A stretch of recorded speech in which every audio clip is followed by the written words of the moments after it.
ಇವತ್ತು ಶಿವಬಸವ ಮಹಾಸ್ವಾಮಿಗಳವರು ಅಜ್ಜವರು. ಅವತ್ತಿನ ಕಾಲ ಭಾಳಷ್ಟು ಭಕ್ತಿ ಕಾಲ. ಸ್ವಾಮೀಜಿಗಳೆಲ್ಲರೂ ಕೂಡ ಪೂಜೆ, ಅನುಷ್ಠಾನ, ಶಿವಯೋಗದ ಅನುಸಂಧಾನ ಇದರಲ್ಲಿ ತಮ್ಮ ಬದುಕನ್ನು ಆಧ್ಯಾತ್ಮಿಕವಾಗಿ ಭಾಳ ಶ್ರೀಮಂತಗೊಳಿಸಿಕೊಳ್ಳುತ್ತಿದ್ದಂತಹ ಕಾಲ. ಆ ಕಾಲದಲ್ಲಿದ್ದಂಥ ಶಿವಬಸವ ಗುರುಗಳು, ಪೂಜ್ಯರು, ಕುಮಾರ ಶಿವಯೋಗಿಗಳವರು ತುಂಬ ಆತ್ಮೀಯರಾಗಿದ್ದರು. ಹಾನಗಲ್ ಕುಮಾರ ಶಿವಯೋಗಿಗಳವರು, ಹಾವೇರಿ ಶಿವಬಸವ ಮಹಾಶಿವಯೋಗಿಗಳವರು ಅಂತಂದರೆ ದೇಹ ಎರಡು, ಆತ್ಮ ಒಂದು, ಮನಸ್ಸು ಒಂದು, ಹೃದಯ ಒಂದು, ಭಾವ ಒಂದು ಆಗಿತ್ತು. ಅಂತಹ ಎರಡು ಪವಿತ್ರಾತ್ಮರು. ಒಬ್ಬರು ತಪಸ್ಸಿನಲ್ಲಿ ಸದಾಕಾಲ ತೊಡಗಿಸಿಕೊಂಡಿದ್ರೂ ಕೂಡ ಸಮಾಜದ ಒಳಿತಿಗಾಗಿ ಆ ತಪಸ್ಸನ್ನು ಧಾರೆ ಎರಿತಾ ಇದ್ದರು. ಇನ್ನೊಬ್ಬರು ಹಾನಗಲ್ ಕುಮಾರ ಶಿವಗಳವರು, ಅವರು ಸಮಾಜ ಸೇವೆಯೇ ತಪಸ್ಸು ಅಂತ ತಿಳಿದು ಸಮಾಜಕ್ಕಾಗಿಯೇ ತಮ್ಮನ್ನು ತೊಡಗಿಸಿಕೊಂಡಂತಹ ಮಹಾಪೂಜ್ಯರು ಅವರಾಗಿದ್ದರು. ಹೀಗಾಗಿ ಶಿವಬಸವ ಶಿವಗಳವರು ಆಧ್ಯಾತ್ಮಿಕ ಶಿಖರದ ಒಂದು ಶ್ರೇಷ್ಠ ಹಂತವನ್ನು ತಲುಪಿದಂಥ ಮಹಾನ್ ತಪಸ್ವಿಗಳು ಅವರಾಗಿದ್ದರು. ಅವರ ವಾಣಿ ಪರುಷವಾಗಿತ್ತು, ಅವರ ಹಸ್ತ ಪರುಷವಾಗಿತ್ತು, ಅವರ ಪಾದ ಪರುಷವಾಗಿತ್ತು. ಎಲ್ಲಿ ಅವರ ಪಾದವಿಡ್ತಾರೋ ಅದು ಸುಕ್ಷೇತ್ರವಾಗ್ತಿತ್ತು, ಎಲ್ಲಿ ಅವರ ಹಸ್ತವನ್ನು ಇಡ್ತಾರೋ ಅಲ್ಲಿ ಆಶೀರ್ವಾದವಾಗ್ತಾ ಇತ್ತು, ಎಲ್ಲಿ ಅವರ ದೃಷ್ಟಿಯನ್ನೇ ಅವರು ಹರಿಸ್ತಾ ಇದ್ದಾರೋ ಅವರೆಲ್ಲರೂ ಕೂಡ ಪುಣ್ಯವಂತರಾಗ್ತಿದ್ರು, ಪರಿವರ್ತನೆಯನ್ನು ಕೂಡ ಆಗ್ತಾ ಇದ್ರು. ಇಂತಹ ಶ್ರೇಷ್ಠರು ಶಿವಬಸವ ಅಜ್ಜವರಾಗಿದ್ದರು ಅನ್ನೋದನ್ನು ಅವರ ಒಂದು ಚರಿತ್ರೆ ಮೂಲಕ ನಾವೆಲ್ಲ ತಿಳಿದುಕೊಂಡು ಹೇಳಬೇಕಾಗಿದೆ.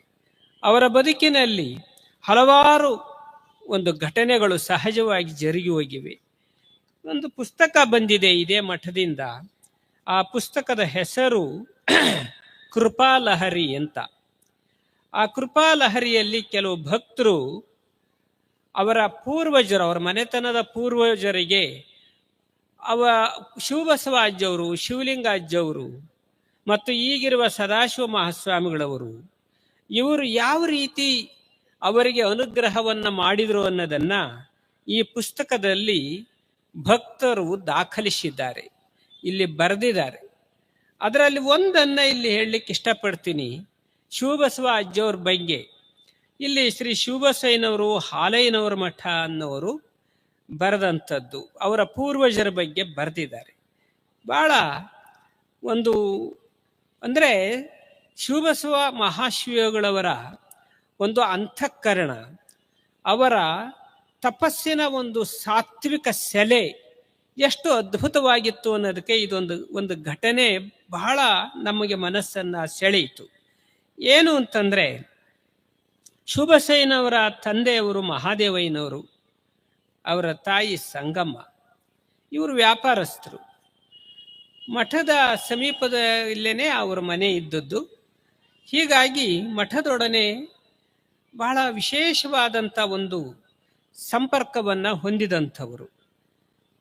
ಹಾಗೆ ಮಠಕ್ಕೆ ಪ್ರತಿ ದಿವಸ ಅವರು ಸ್ನಾನ ಮಾಡಿಕೊಂಡು ಮನೆಯಲ್ಲಿ ಶಿವಪೂಜೆ ಮಾಡಿಕೊಂಡು ಮಠಕ್ಕೆ ಬಂದು ಕರ್ತೃಗದ್ದಿಗೆ ದರ್ಶನ ಮತ್ತು ಶಿವಬಸವ ಅಜ್ಜನವರ ಪಾದಕ್ಕೆ ನಮಸ್ಕಾರವನ್ನು ಮಾಡಿ ಪ್ರತಿ ದಿವಸನೂ ಕೂಡ ಮನೆಗೆ ಹೋಗಿ ಆನಂತರ ವ್ಯಾಪಾರ ಮಾಡುವ ಪದ್ಧತಿಯನ್ನು ಮಹಾದೇವಯ್ಯನವರು ಇಟ್ಕೊಂಡಿದ್ರು. ಒಂದು ಸಾರಿ ಆ ಮಹಾದೇವಯ್ಯನವರಿಗೆ ತುಂಬ ಜ್ವರ ಬರ್ತದೆ. ಅವಾಗ ವೈದ್ಯರನ್ನ ಭೇಟಿ ಮಾಡ್ತಾರೆ. ಆ ಕಾಲದಲ್ಲಿ ಶಿವಬಸವ ಅಜ್ಜವರ ಕಾಲದಲ್ಲಿ ಇಡೀ ಹಾವೇರಿಗೆ ಇದ್ದಂಥ ದವಾಖಾನೆಗಳು ಕೇವಲ 2. ವೈದ್ಯರು ಇದ್ದವರು ಆ ದವಾಖಾನೆಯಲ್ಲಿದ್ದಂಥ 2 ವೈದ್ಯರು, 2 ದವಾಖಾನೆಗೆ 2 ಡಾಕ್ಟರ್ಗಳು ಇಬ್ಬರು ಡಾಕ್ಟರ್ಸ್. ಹಾಗಾಗಿ ಅವ್ರ ಹತ್ರ ತೋರಿಸ್ಲಿಕ್ಕೆ ಮಹಾದೇವಯ್ಯ ಹೋಗ್ತಾರೆ. ಹೋಗಿದಾಗ ಡಾಕ್ಟರ್ ಹೇಳ್ತಾರೆ, ನೋಡಪ್ಪ, ನಿನಗೆ ತುಂಬ ಚಳಿ ಜ್ವರ ಇದೆ, ನೀನು ಒಂದು ವಾರ ಸ್ನಾನ ಮಾಡಬಾರ್ದು. ಬಿಸಿ ನೀರ ಸ್ನಾನ ಇರ್ಬೋದು, ತಣ್ಣೀರ್ ಸ್ನಾನ ಇರ್ಬೋದು, ಅದನ್ನು ಮಾಡಬಾರ್ದು.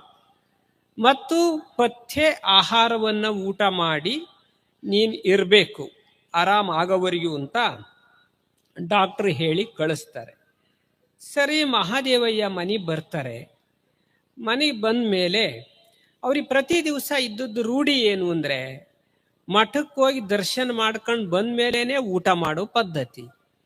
ಮತ್ತು ಅವಾಗ ಅವ್ರ ಡಾಕ್ಟ್ರು ಹೇಳಿದ ಮೇಲೆ ಅವತ್ತಿನಿಂದ ಮಠಕ್ಕೆ ಬರ್ತಾರೆ ಖರೆ, ಆದರೆ ಸ್ನಾನ ಮಾಡಲಾರ್ದೆ ಅಜ್ಜಾರಿಗೆ ಹೋಗಿ ನಮಸ್ಕಾರ ಮಾಡೋದು ಹೇಗೆ, ಭಾಳ ಸೂಕ್ಷ್ಮವಾದಂಥ ವಿಚಾರ ಮಾಡ್ತಾರೆ ಅವರು.